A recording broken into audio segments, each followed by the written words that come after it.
आपण पाहताय चांगलं न्यूज। आज आपल्याला नगरपालिकेच्या निवडणुकीच्या धामधुमीमध्ये निमंत्रित केलं आहे। तुम्हाला बरेचशा ठिकाणी जायचं याची मला जाणीव आहे, तरी पण तुम्ही आला त्याबद्दल सर्वांचे धन्यवाद।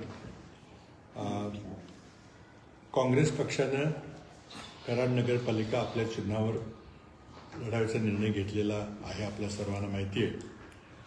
आणि त्यात काही आम्ही उमेदवार उभे केलेले आहेत आणि सर्वात महत्त्वाचं म्हणजे नगराध्यक्ष पदाचा उमेदवार हा काँग्रेस पक्षाच्या चिन्हावर उभा आहे।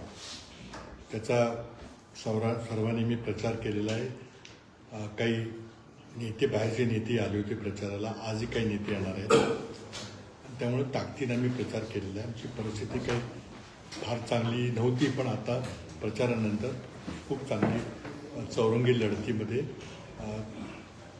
चांगली परिस्थिती झालेली आहे आणि मला कराड नगरपालिकेमध्ये काँग्रेस पक्षाचा नगराध्यक्षपदाचा उमेदवार निश्चित निवडून येईल याची खात्री आहे। आणि ही निवडणूक आम्ही फक्त काँग्रेस पक्षाचं चिन्ह हे जिवंत राहावं, कराड शहरात जावं त्या उद्देशाने केलेली आहे। कारण आपण जर गेल्या 15-1 वर्षाचा इतिहास पाहिला असेल तर माझ्या स्वतःच्या निवडणूक सोडली तर इतर कुठल्याही निवडणुकीमध्ये काँग्रेस पक्षाचं चिन्ह तर नसते कधी, आणि त्यामुळं म्हणजे लोकसभेला नसते, म्युन्सिपाल्टीला नसते। त्यामुळे यावेळेला म्युन्सिपाल्टीच्या निवडणुकीमध्ये, नगरपालिकेच्या निवडणुकीमध्ये काँग्रेस पक्षाचं चिन्ह जावं आणि तिथून काँग्रेस पक्षाला उभारी मिळण्याकरता त्याची सुरुवात होईल हाचा उद्देश आहे। काही विरोधी पक्षाचे नेते आले होते, काल मुख्यमंत्री आले होते, ते काही बोलले, नंतर त्याच्या आधी उपमुख्यमंत्री आले होते, त्याच्या काय बोलले त्याच्यावर मी काही वैयक्तिक टीका करणार नाही। पण उपमुख्यमंत्री एकनाथ शिंदे म्हणाले की कराडला आम्ही 325 कोटीचा निधी दिला आहे। मला तर काही 1 रुपया इथे दिसलेला नाही। त्यामुळे कुठं कारण 1.25 वर्ष झालं आश्वासन देऊन आणि 1.25 वर्षात काही हालचाल झाली नाही। त्यामध्ये 100 कोटी रुपये खेळाच्या मैदानाकरता दिले, त्याचं काय झालं काय माहीत नाही। आज उलट इथं त्या खेळाच्या मैदानामध्ये मुलं खेळतात, तिथं कराड शहरातली सगळी वयोवृद्ध माणसं फिरायला जातात, ते सगळं तुम्ही मैदान बंद करून टाकलं।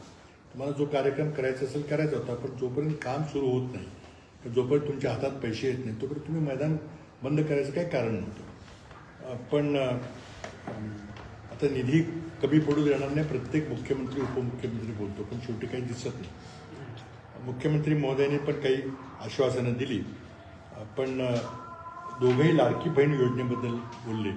ह्या लाडकी बहीण योजनेचा ह्या निवडणुकीत काही संबंध नाही, स्पष्ट सांगतो की योजना तुम्ही राज्याकरता राबवली आहे।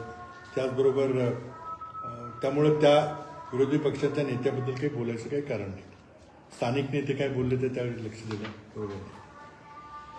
दुसरा महत्त्वाचा विषय आहे की निवडणूक आयोगानं जो गोंधळ घातलेला आहे, कोण जबाबदार याला?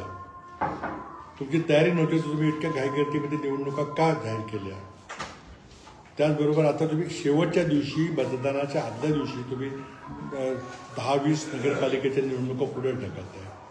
उमेदवारांचा खर्च होतो, त्याचं काय करणार आहे तुम्ही? आता मी जाहीर निषेध करतो की अशा प्रकारे गोंधळाला सर्वस्वीपणे मुख्यमंत्री जबाबदार आहेत आणि भाजपच्या नेत्यांनी सांगितल्यामुळे काही गोष्टी होत आहेत। अतिशय म्हणजे हायकोर्टात आमची काही मंडळी जाणार आहे, पण अशा प्रकारे स्थानिक निवडणुकीचा पोरखेड करणं हे काँग्रेसला कदाचित मान्य नाही। मुळातच निवडणुका 10 वर्ष उशीर झालेला आहे। 73 आणि 74 घटना दुरुस्तीमध्ये आम्ही तरतूद केली होती की स्थानिक स्वराज्य संस्थांच्या निवडणुका दर 5 वर्षांनी झाल्याच पाहिजेत, पण तुम्ही सगळा तो घटना दुरुस्ती धाब्यावर ठेवली आणि तुमच्या राजकीय स्वार्थाकरता तुम्ही या निवडणुका 10 वर्ष पुढे ढकलल्यात। गेली 5 वर्ष लोकशाहीचं राज्य चाललेलं आहे आणि ह्याचा आम्ही तीव्र निषेध करतो। आता राज्यातील जनता योग्यतेने आम्हाला न्याय देईल, त्याकरता आम्ही सर्व ठिकाणी लढतोय आणि निवडणुकीचा निकाल चांगला लागेल याची मला खात्री आहे। पण निवडणूक आयोगाचा जो गोंधळ, सावळा गोंधळ घातलेला आहे, याला सरकार जबाबदार आहे। निवडणूक आयोगाच्यावर दबाव आल्यामुळे सगळं घडते आणि कशा करता तुम्ही उरकायचा डाव घातला मला काय समजत नाही। आणि त्यामुळे राज्यातील 20 नगरपालिकेच्या निवडणुका आदल्या दिवशी तुम्ही पोस्टपोन केल्या. फारच चुकीचं आहे. काल मुख्यमंत्री काळामध्ये आले होते, त्यांचं भाषण आपण ऐकलं असेल. ते ज्या जोशात बोलत होते की जणू काही निवडणूक विधानसभेचीच आहे. नाही बघा, निवडणूक म्हटलं की जिंकण्याकरता आपण निवडणूक लढतो. आम्ही लढतो, तेही लढतात, त्यामध्ये काही चूक नाही. आणि जर मोठे राज्य पातळीवरचे नेते आले तर ते द्वेषाने बोलतील किंवा सॉफ्टली बोलतील, नम्रपणे बोलतील, त्यांचा विषय आहे. तर आश्वासन काय देतात ते खरं आहे, आणि ते आश्वासन किती टक्के पूर्ण झालेलं आहे तो खरा विषय असतो. लोकांना माहिती आहे की आता 1.25 वर्षापूर्वी दिलेल्या आश्वासनाने एक नवा पैसा तरी इथं आलेला आहे का, त्याच्यावर लोक ठरवतील. तुमच्या विशेषता प्रेम आहे, दोनदा नाव घेतलं नाही असं नाही. बघा, राजकारणामध्ये आपण विरोधी विचाराची माणसं असतो, वैयक्तिक शत्रुत्व कधी नसतं, ते कधीच असत नाही. मी कधीच कोणाची ठेवत नाही. त्यांनी चांगलं काम करा, मला आनंद होईल. पाटणपाल्यांच्या झोपडपट्टीचा पुनर्वसनाचा विषय तो 70 वर्षात तुम्हाला सोडवता आला नाही असा आरोप केला गेलाय. नाही, बरोबर आहे, तो नाही सोडायचं. कारण आम्ही जो प्रस्ताव मांडला होता तो लोकांना मान्य नव्हता, आणि ते आपल्या आराखड्यामध्ये ते बसत नव्हतं, राज्याच्या धोरणामध्ये बसत नव्हतं. आता गेल्या 1.5 वर्षामध्ये काय दिवे लावले ते तरी सांगावं आम्हाला. 1.5 वर्षाचा काय वेळ कमी आहे का? काय झालं? त्यामुळे तो हा विषय जो आहे तो तिथली जनता समजून गेली की कोणी कोणाला फसवले. क्रिस्टन फाईल संदर्भात तुम्ही ट्विट केले, काय नक्की सांगा?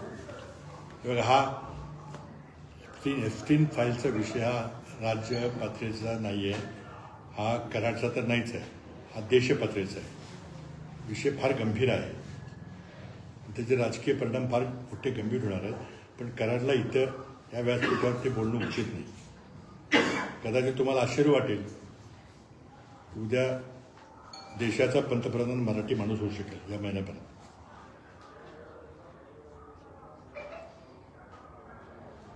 बाबा, तुम्ही आता म्हटलं की निवडणूक आयोगानं सवाल न्यायालयात अपील दाखल करण्याची तरतूद ठेवलेली नाही.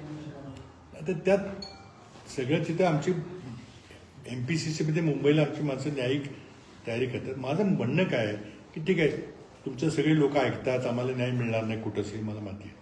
पण इतका तुम्ही निवडणुकीचा सावळा गोंधळ घालायला नको. परवा दिवशी प्रभाग क्रमांक 2 मध्ये काही राजकारणाच्या कार्यकर्त्यांनी झुंडीशाही करून काही कार्यकर्त्यांना दुसऱ्या वगैरे मारहाण केली. आता त्यावर मी जे ऐकलंय, मला माहिती नाही विषय तो, पण मी जे ऐकलेलं आहे की त्यात पोलीस कारवाई काहीतरी करतायत आणि करावी अशी माझी मागणी. कोणी चुकीचं असेल तरी संबंधित पक्षाने तसा मुख मोर्चा पण काढला. ज्या कार्यकर्त्यांच्या पक्षाचे कार्यकर्ते होते त्यांना मारहाण झाली, त्यांनी मुख मोर्चा सुद्धा काढला होता. ऐन वेळेला निवडणुकीच्या ह्या हंगामामध्ये अशा घटना घडत असतील तर कुठल्याही लोकशाही झाली नाही, ते अगदी चुकीचं आहे. कुठलाही पक्ष, आमचा पक्ष जरी असला तरी झुंडशाहीचा वापर करता कामा नये. कोण असेल मला माहिती नाही कोण आहेत ते, आणि मला माझ्या कानावर आले की पोलीस त्यावर कारवाई करतायत. कराड शहरातला दुबार मतदानाचा विषय अजून क्लिअर झालेला नाही. दुबार मतदानाचा विषय कराड शहरातला अजून क्लिअर झालेला नाही. आता तेव्हा 2 गोष्टी आहेत. हा विषय जो डुप्लिकेट मतदारांचा जो विषय आहे तो राष्ट्रीय पातळीवर राहुल गांधींनी एका प्रकारे उचललेला आहे, आणि त्यांनी पुराव्यानिशी दाखवलेलं आहे की बऱ्याच ठिकाणी कसा गोंधळ झालेला आहे. मी माझ्या वैयक्तिक बोलायचं झालं तर मी निवडणूक आयोगाच्या विरोधामध्ये आणि राजकीय विरोधामध्ये हायकोर्टामध्ये याचिका दाखल केलेली आहे माझ्या विधानसभा निवडणुकीच्या संबंधामध्ये, आणि तो आमच्या पक्षाचा आदेश होता. तिन्ही महाविकास आघाडीच्या तिन्ही नेत्यांनी ठरवून सर्व पराभूत उमेदवारांनी हायकोर्टामध्ये निवडणूक याचिका दाखल करावी असा निर्णय झाला. म्हणजे आमच्या बहुतेक निम्म्या अर्ध्या लोकांनी हायकोर्टामध्ये निवडणूक याचिका दाखल केलेली, मी पण केली. त्याच्या आता तारखा काही लागलेल्या नाही, कारण आपलं हायकोर्ट जे आहे ते मुंबईहून कोल्हापूरला गेले. जेव्हा माझी तारीख लागेल तेव्हा मी कोर्टासमोर माझी बाजू मांडणार आहे, आणि कदाचित मी मुंबईला प्रेस कॉन्फरन्स घेऊन देखील माझी बाजू मांडेल. कारण माझा बदल जो मला असं वाटतं की माझ्यावर अन्याय झाला विधानसभा निवडणुकीमध्ये, त्याचा न्याय मला फक्त जनता देऊ शकते. मला कोर्टाकडून न्यायाची अपेक्षा बिलकुल नाही आहे, कारण निवडणूक याचिकेचा कधी निर्णय लागत नाही. पण काय घडलं हे लोकांना कळलं पाहिजे आणि त्यातून निवडणूक प्रक्रियेमध्ये काही सुधारणा होईल का हा माझा प्रयत्न आहे. तर योग्य वेळी तो होईल. माझ्या पुरतं सांगतोय की जो दुबारचा आहे विषय. आता या निवडणुकीमध्ये निवडणूक आयोगाने काही केलं नाही दुबारबद्दल ही खरी वस्तू आहे. आणि त्यामुळं निवडणुकीचा निकाल ठिकठिकाणी वॉर्डामध्ये बदलण्याची शक्यता आहे. कारण जर बोगस मतदार तिथे असतील तर निवडणूक काय पालथा मतात असते कधी ते बदलू शकेल. पण मी माझ्याबद्दलचा विषय हा प्रेसमध्ये मुंबईला आणि हायकोर्टात मांडणार आहे. बाबा तुम्ही स्वतः आघाडी सरकारचं नेतृत्व केलं होतं राष्ट्रवादीसोबत. यापूर्वी पण झालेलं आघाडी भरपूर. कधी त्या आघाडीच्या नेत्यांनी इतक्या खालच्या लेवलनं एकमेकावर पेल नव्हते जेवढे आत्ता झाले. एकदा शिंदे वेगळं बोलतात, फडणवीस म्हणतात आणि अजित पवार मग अर्थ खतं माझ्याकडे आहे. इतक्या खालच्या लेवलचं व्हायला लागलं राजकारणात. पण महाराष्ट्रामध्येच हे जे सरकार चाललेलं आहे एकंदरीत एवढं भ्रष्ट सरकार आपण कधीही तुम्ही आता राजकारण बघताय 25-30 वर्षापासून. आम्ही आणखी आधीपासून आणि पहिल्यापासून ऐकलेलं आहे. 1960 पासून कसं होतं, चव्हाणसाहेबांनी कसं राज्य चालवलं. इतकं भ्रष्ट सरकार मी कधी पाहिलं नाही. आणि त्यामुळे महाराष्ट्राचं वाटोळं झालं. आपल्याला मी सांगतो की या पुढच्या डिसेंबर-जानेवारीमध्ये पुढची विद्यार्थी पासआउट होऊन पुढच्या मार्च-एप्रिलला बाहेर पडतील नोकरीच्या शोधामध्ये. एकाही मुलाला नोकरी मिळणार नाही. इतकी गंभीर परिस्थिती आहे. इंजिनियर आपल्याकडे लाखो मुलं इंजिनियर करू शकतात. एका मुलाला पुढच्या मार्चमध्ये नोकरी मिळणार नाही. आर्टिफिशियल इंटेलिजन्स सरकारनं काय केलं त्याच्याबद्दल? मोदी सरकारने काय केलं? आता हा गंभीर विषय घेऊन आम्ही पुढणार आहे की 2-3 महिने नव्हतो कराडे ते सगळे घेणार आहे. खालच्या पातळीचं असं आहे की कुणाच्या पायात पायपोच नाही. आता एक गोष्ट ठीक आहे, तुम्ही कसं आघाडी सरकारचा जो तुमचा विषय आहे, पण राज्याचं नुकसान होतं. आज एक तरी माणूस महाराष्ट्रामध्ये दररोज 7 शेतकरी आत्महत्या करतात. कोण बोलतंय का तो विषय? तुम्ही इतके कोटी दिले तितके नुसतं कॉन्ट्रॅक्ट देणं आणि त्यातनं कमिशन करणं याच्यापेक्षा सरकार दुसरं काय करतं का? आता कराडला 325 कोटीचा निधी गेल्या 1.25 वर्षापूर्वी दिला असंच सांगितलं. एक नवा पैसा तर तो बघितला काय? ते कोणाला पाहिजे होतं काय? कोणाला विचारलंय काय विचारलंय? कारण नोकरशाहीने ठरवलं. निवडून आलेले सरकार इथं नव्हतं, नगरपालिका नव्हती अस्तित्वात. तुम्ही मुळातच लोकशाहीचा गळा घोटून टाकलेला आहे आणि सर्वसामान्य माणसाला त्यातलं काही कळत नाही, कोणी लक्ष देत नाही. पण इतकं वाईट सरकार चाललेलं मी तरी कधी आता माझ्या थोडे दिवस बघतोय राजकारण कधी पाहिलेलं नाही. आता आपसातला मेळ नसेल तर ते समजू शकतो आपण की ते राजकीय त्यांचे मतभेद असतील. पण देशाचं काय, राज्याचं काय, राज्यातल्या जनतेचं काय, फारच बिकट परिस्थिती. प्रभाग क्रमांक 15 मधील एका इलेक्शन म्हणजे ते हे होणार हे असं कधी पूर्वी तुम्ही बघितले का? कधी बघितले का की निवडणूक चालू आहे एकाच प्रकाराची निवडणूक पुढे ढकलली?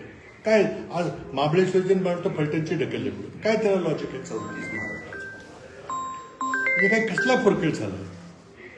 निवडणूक आयोग अस्तित्वात आहे का नाही? निवडणूक आयोगाचं पुढचं बोलणं असं आहे, कुठेही आचारसंहिता प्रकार नाही. कारण बोळा तितके फ्लेक्स लागले. बघा फ्लेक्स लागू द्या, 70% फ्लेक्स विनाप्रमाणे. आता ते सेशन करू शकतात. त्याचं कारण असं आहे, तुम्ही लक्षात घ्या, राज्यघटनेमध्ये निवडणूक आयोगाची संकल्पना आहे. तो घटनात्मक तरतुदी आहे आणि त्यामुळं निवडणूक आयोग हा देशाचा निवडणूक आयुक्त असतो. आता हा सरकारचा निवडणूक आयुक्त आहे. हा मोदी सरकारचा आयुक्त आहे, हा देशाचा नाही, घटनेचा नाही आहे.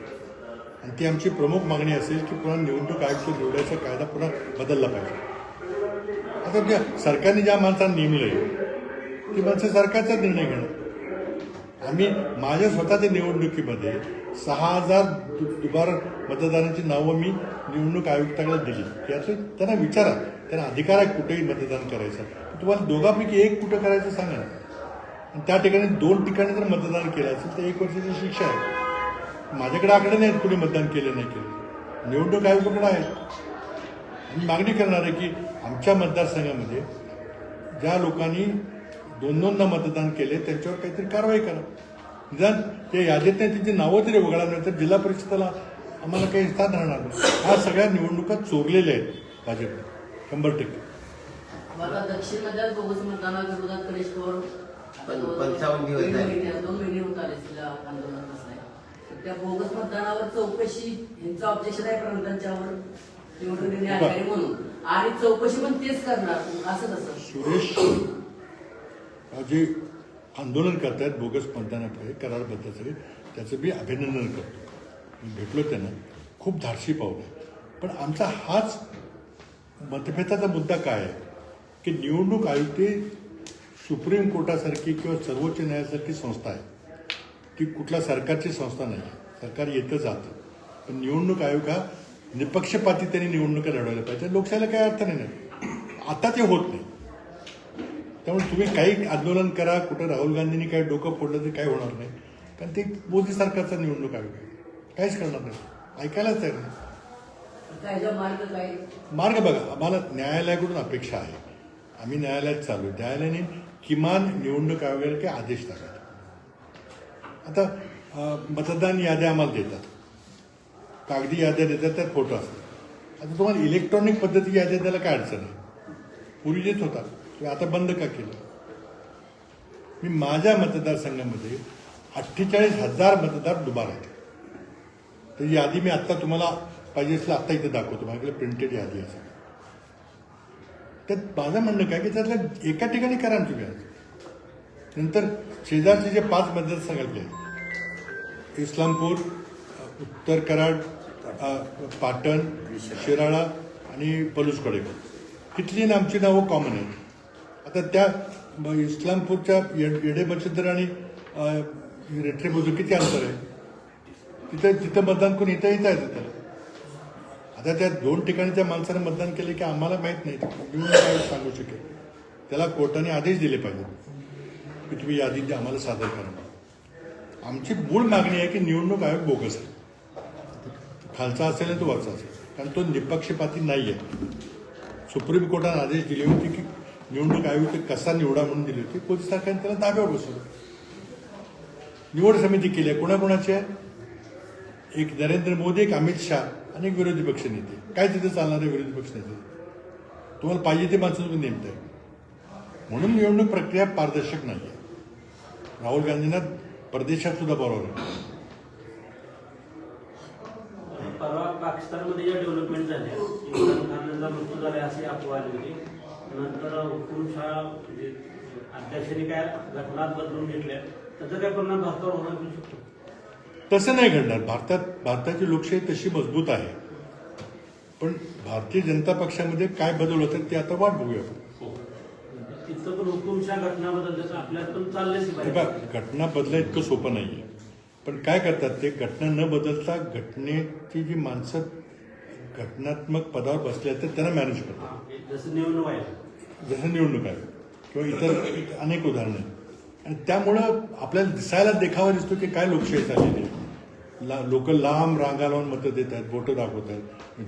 पण ही खरी लोकशाही नाही आहे. पैशाचा तुम्ही तर कोणीतरी म्हटलं की आचारसंहिता, कसली आचारसंहिता घेतली? आज कराड नगरपालिकेमध्ये मताचा रेट काय काढला तुम्हाला सगळ्यांना माहिती आहे. ते कुठले पैसे आहेत? ते जे 7/12चे पैसे आहेत. सगळे जनतेकडून चोरलेले पैसे आहेत. तुमचं विकास काम कसं होणार? तुम्ही उड्या डोळ्याने बघता काय चालेल. आता एका मताला 5,000 रुपये देऊन तुम्ही निवडणूक लढणार, कुठला सामान्य माणूस लढू शकेल? टाटाला सेमीकंडक्टरचे 3 प्रकल्प देण्याकरता 758 कोटी रुपयाची लाच द्यावी लागली. मोदी सरकारला अधिकृत चेकने त्यांच्या त्या इलेक्ट्रॉनिक बॉन्डमध्ये त्यांनी 758 कोटी दिले. आणि ते दिल्याबरोबर त्यांना लायसन्स मिळालं. लायसन्स म्हणजे सरकारकडून मदत मिळाली. हे सगळं उघड पेपरला आपण वाचतो. लोकांना ते मान्य असेल तर आता छोटी लोकशाही आहे. दक्षिणमध्ये 48,000 दुबार मतदार असं त्याची यादी माझ्याकडे आहे, तुम्ही येऊन तपासून घ्या. विधानसभा निवडणुकीनंतर नाही, निवडणुका विधानसभा निवडणुकीच्या आधीची यादी, आधीची आहे. म्हणजे माझ्या निवडणुकीत ज्यांनी मतं दिलं त्यांची यादी. नाही, लोकसभेला सुद्धा असेल मला माहिती नाही. मी विधानसभेत सांगतो. त्यामुळे मग कशी निवडणूक होणार काय होणार तो आम्ही कोर्टात निर्णय घेऊ इथला तो विषय नाही. पण तुम्हाला माहिती असेल आपल्या घरगुती मी सांगतो तुम्हाला, आणि ते सगळ्या याद्या तुम्ही स्वतः तपासून बघा. ती माणसं तुम्ही ओळखता, गाव ओळखता, बूथ ओळखता, आणि मी बूथ वाईज माहिती देतो की कराडच्या 5 नंबर बूथच्या 17 नंबरचं हे नाव आहे, आणि तेच नाव वारुंजीला इतक्या बूथला आहे. ती सगळी तुम्ही तपासून बघा. जिल्हा परिषद होणारच ना, 100% होणार. तोपर्यंत काय बदल झाला तर बघू. आम्ही आता काढायचा प्रयत्न करतोय आमच्या पद्धतीने, पण ते होईल का नाही मला माहित नाही. शेवटी निर्णय त्या अधिकाऱ्यांना द्यायचा आहे ना. म्हणले या वार्डात त्या वार्डात मतदान झाले. आरोपी पण शासनच आहे, निर्णय तेच. सगळे शासन आहे. हे या अगदी सगळ्या पार्श्वभूमीवर वरपर्यंत सर्व संस्थांमध्ये झालेलं आहे, आणि त्याला इंग्रजीमध्ये इन्स्टिट्यूशनल कॅप्चर म्हटलं जातं, की संविधानिक संस्थालाच ताब्यात घेतलं सगळे. त्यामुळे दिसायला सगळ्यात देखाव देतो काय लोकशाही चालली आहे. बाबा, ह्या सगळ्या परिस्थिती महाविकास आघाडीने एकत्र येऊन लढा द्यायला पाहिजे, पण तसं करताना दिसत नाही. म्हणजे इथं नाही, मुंबईत नाही, कुठंच नाही. असं सगळीकडे नाही. सगळं तुम्ही आता कोणीतरी मध्यंतरी मला विचारलं आणि काय म्हणजे, कारण तो पेपरला मी वाचलं कुठं की महायुतीचे उमेदवार सगळीकडे फिरतायत, प्रत्येक गावात जात आहेत, त्यांचे स्टार प्रचारक 10 रोज सभा घेत आहेत. हे सगळं ऐकलं आम्ही. तुमचे कोण दिसत नाही. पण आमच्याकडे साधनं आहेत का? आम्ही जर एका गावात दुसऱ्या गावात गेलो तर परत त्याला मला 1 दिवस लागतो. कसं आम्ही जाणार? आम्ही ठरवलं की तुमच्या एरियामध्ये तुम्ही काम करा, शेजारच्या जिल्ह्यात जायचं जावं. पण बहुतेक स्थानिक निवडणूक आहे, आपापली निवडणुका जरी तुम्ही यशस्वी केल्या तरी पक्षाचं ताकद वाढते ना. आता त्यांच्याकडे साथ नाहीत. पण स्थानिक पातळीवर पण आघाडी एकत्र येताना दिसत झाले. महानगरपालिकेला पण येण्याचं काही संकेत दिसत नाही असं म्हणतो. नाही, महानगरपालिकेला काय मी आज सांगू शकत नाही. काँग्रेस पक्षाने काही भूमिका घेतलेली आहे, ते ठरवतील पुढे काय कसं करायचं. आत्ता जरी काही बोलले असले तरी त्यावेळेला काय घडत सांगता येत नाही. आपण आता ह्या नगरपालिकेच्या निवडणुकीला लढतोय. आम्ही त्या ठिकाणी महाआघाडी म्हणून लढण्याचा निर्णय घेतला होता. राष्ट्रवादी काँग्रेसचा एक मोठा गट इथं, मोठी ताकद इथं आहे, आणि काही इतर आघाड्या आहेत ज्या पक्षाच्या नसतात. आम्ही त्या ठिकाणी आपण एकत्र लढूया असं आम्ही आव्हान सगळ्यांना केलं होतं. फक्त एवढीच आमची मागणी होती की आमच्या काँग्रेसच्या चिन्हावर काही माणसं उभी राहतील. तर आघाडीमध्ये तुम्ही आमच्या माणसांना जेव्हा मान्य कराल की ठीक आहे 31 पैकी काँग्रेसची 5 माणसं, 6 माणसं, 7 माणसं, तर ती आमच्या चिन्हावर आम्हाला ठेवा. तर तो प्रस्ताव मान्य झाला नाही, त्यामुळे थोडासा गोंधळ झाला. पण म्हणून आम्ही आमच्या चिन्हावर माणसं कराड नगरपालिकेमध्ये दिलेली आहे. डिजिटल फाईलबाबत तुम्ही बोलता शेवट म्हणलात की मराठी पंतप्रधान, नक्की हे प्रकरण जरा समजून सांगा ना. ट्विट केले कारण ऐका सांग की हा विषय आंतरराष्ट्रीय विषय, राष्ट्रीय नाही. याची थोडक्यात माहिती आहे, तुम्ही विचारून सांगतो. अमेरिकेमध्ये एक मोठा उद्योगपती ज्याचं नाव जेफ्री एप्स्टीन आहे. तुम्ही ऐकलं नसेल. ठीक आहे. तर त्या माणसाबद्दलचा विषय आहे. एप्स्टीन नावाचा माणूस अमेरिकन आहे. आता त्यानं तिथला कायदा म्हणून तो दलाल, काय त्याला आणखी काय म्हणतात, पेप होता काय होता माहित नाही. तर त्यानं खूप बेकायदेशीर कारवाई केल्या, आणि त्यामध्ये सगळ्या राजकीय पक्षाच्या पुढाऱ्यांना, मोठ्या लोकांना त्यामध्ये गुंतवायचं आणि त्यांच्याकडून चांगला वाईट कारवाई करायची अशी ती भानगड आहे. आणि तिथं त्या सगळ्या मोठ्या राजकीय नेत्यांची नावं अमेरिकेमध्ये आलेली आहेत. स्वतः राष्ट्रपती ट्रम्प यांचं त्यामध्ये नाव आहे. त्यामुळे कदाचित राष्ट्रपती ट्रम्पला राजीनामा द्यावा लागेल. तिथं फार कडक निकष आहेत निवडणूक आयोगाचे किंवा आचारसंहितेचे. तर तो राष्ट्रपती ट्रम्प राजीनामा देतील त्यांचा विषय, आपला नाही. तो आपण छोटी माणसं. पण काय झालं की ती संसद जी आहे, अमेरिकी संसद आहे, ती त्यांच्या मागे लागली आहे की हे सगळे जे कागद आहेत ते खुले करा.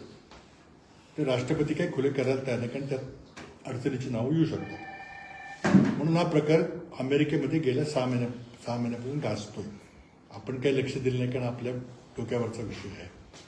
पण आता काय झालं, त्या लढाईमध्ये त्या एप्स्टीनची सगळी 10,000 पानाची जी फाईल आहे ती संसदेने ताब्यात घेतली.